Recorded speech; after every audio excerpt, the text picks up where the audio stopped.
কি হইছে? কিছুই হয়নি। আমরা নিরাপত্তাহীনতায় ভুগছি। আমি নিরাপত্তাহীনতায় ভুগছি। এখান থেকে বের হয়ে গেলে আমাকে খুন করা হতে পারে বলে আমি মনে করছি। কারণ ওই সময় বিএনপি নেতাদের চোখ দেখেছি আমি, তারা দাবি করেছে বিএনপি নেতা, তারা বলছে বের হয়ে আসো। আমরা বের হয়ে গেলে হয়তো মারা যেতাম আজকে, এবং আমাদের নিয়ে নতুন করে দাঙ্গা শুরু হইতে পারতো। এই স্থিতিশীল বাংলাদেশ অস্থিতিশীল করার পায়তারা করতেছেন আপনারা। হাসান আরিফের ছেলে ওয়াজ আরিফ আমাকে দেখেন মেরে কি করেছে, আমাকে মেরে ফেলার জন্য চাকু ঢুকাই দিয়েছে। আমি কালকে সন্ধ্যার সময় এখন পর্যন্ত মামলা নিচ্ছে না, আমাকে বলছে বেশি কথা বললেন না। হাসান আরিফ প্রেসক্রিপশন পাঠা ওই মতো কেন মারছে? কারণ হাসান আরিফের আপনারা ফেসবুকে আমার দেখবেন আমি হাসান আরিফের সব রহস্য ফাঁস করতেছি। হাসান আরিফের যে চরিত্র সেটা আমি সবকিছু উন্মোচন করতেছি, সেটাই হচ্ছে কারণ। আপনার সামনে উনি বোবা হয়ে থাকবে, কিন্তু আপনি চলে গেলে উনি পশু হয়ে যাবে। উনি গুলি, আপনি বললে উনি গুলি করবে, আপনি বললে উনি বোবা হবেন, আবার আপনি বললে আপনার ওই যে কি বলে আপনার নিচে যে ডিউটি অফিসার সে বোবা হয়ে যাবে, আপনি বললে গুলি করবে। এই পুলিশ তো চলবে না। That's it. 19 ঘন্টা ধরে আমাদেরকে পেন দিলেন না, তারপরে তো গত 16 বছর আমরা পেন নিয়েছি, তারপরে মানুষের জীবন গেছে, অন্ধ হয়েছে। আপনাদের হাহাকার লাগে মানুষের, এবং আপনারা সেই হাহাকারটা উত্তানোর মতো মিনিমাম ন্যূনতম চেষ্টাটাও করেন নাই। এই এখনো সেটা প্রমাণ দিলেন। আপনি বোবাকালা হয়ে দাঁড়িয়ে থাকেন আমার সাহায্য করবে, তাহলে আপনি এখনো হুকুমের গোলাম।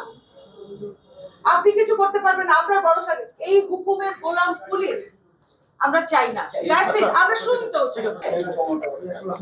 কি বানানো পুলিশের চেন অফ কমান্ড, পুলিশের চেন অফ কমান্ডটা কি বানানো?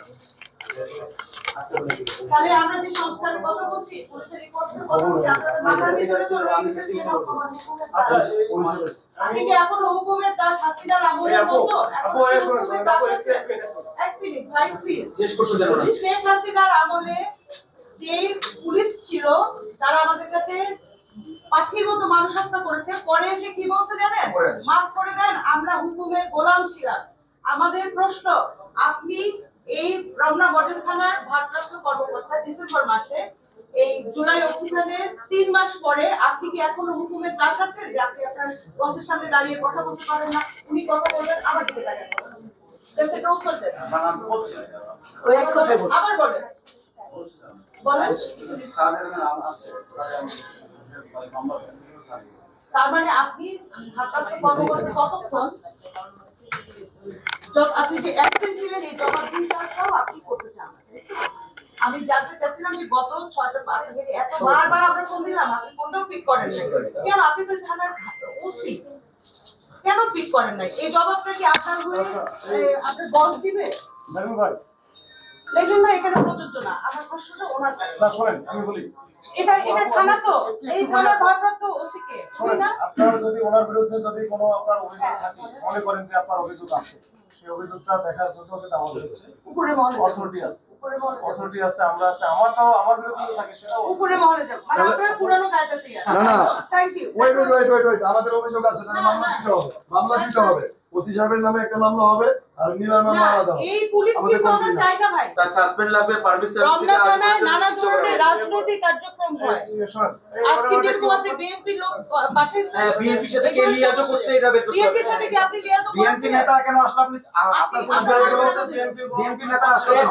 আপনার বলেছে আপনি ফোন করেছেন, আর ফোন দেখাচ্ছি, তাহলে ওদের ব্যাপারে ব্যবস্থা নেই। আপনি কেন আসেন না? আপনি টেলিফোন করলে বিএনপি নেতা কেন আসলো? এই শুনেন আপু, এই যে আপনি ফোন করলেন না, বিএনপি নেতা কেন পাঠালেন? বলেন। আপনি কি অর্ডার করছিলেন? ও তো বলেছে, লাইভে বলেছে, ওরা লাইভে বলেছে, লাইভে স্বীকার বারবার বলেছে এবং বারবার একাধিক এই শুনেন, বলেন। অফকোর্স আপনারা চলে গিয়ে মাস্তান কেন পাঠালেন? থানা কেন খালি করলেন? থানা কেন খালি করলেন? আজকে যদি অন্য কেউ থানা হামলা করতো, সিলেক্ট করবেন না। না না না, আপনারা থানা খালি করে চলে গেলেন কেন? আমরা এসে তো না হয়, উত্তেজিত যাতে হয় না। উত্তেজিত হয়ে কথা না বলে একটু রিল্যাক্সে বলেন, এটা বেটার হয়। এটা পুলিশের কাছে নিরাপত্তা পেতে হবে। অবশ্যই সেটা তো আপনি কি করে জানেন যে ওনারা মিথ্যা মামলা দিবেন আমাদের নামে? আমরা যারা কথা বলে ভাই মিথ্যা আমাদের বলে না। এই যে আমি সাক্ষী, আমাকে অন্যভাবে গ্রেফতার করে এই ঘটনা চলতেছে, এটা আমার প্রমাণ। এই যে আমাকে চার্জ করে সরাসরি পিটায় অন্যভাবে গ্রেফতার করতেছে, এই যে এর সাক্ষী, জ্বলন্ত সাক্ষ্য আমি। 25 তারিখে পুলিশ আচ্ছা আবার এখানে আসলাম না আপনাদের আমি এক্সাম্পল দিচ্ছি যে প্রশাসনের যে অন্যায় হতেছে না এটা শেষ আছে নাকি আমরা হ্যাঁ তো মামলাটা অ্যাপোলজিটা করেন বলেন যে না আমরা এইভাবে আর চলবো না মামলা যেটা নিয়ে এতক্ষণ ঝামেলা ছিল এটাকে মিটছে না মামলা তো একটা ইস্যু আমাদের মূল আন্দোলনটা আসলে সিস্টেমের বিরুদ্ধে। সেটাই হ্যাঁ সিস্টেমের বিরুদ্ধে। কিন্তু কথা হচ্ছে যে আপনারা সরিও বললেন না আপনারা হুকুমের দাসী থাকলেন এটা লজ্জাজনক আচ্ছা মামলার কি অবস্থা মামলা কি ধরেন হয়েছে এটা, ধরেন। আচ্ছা নথিটা দেখেন আমাদের মামলা হয়েছে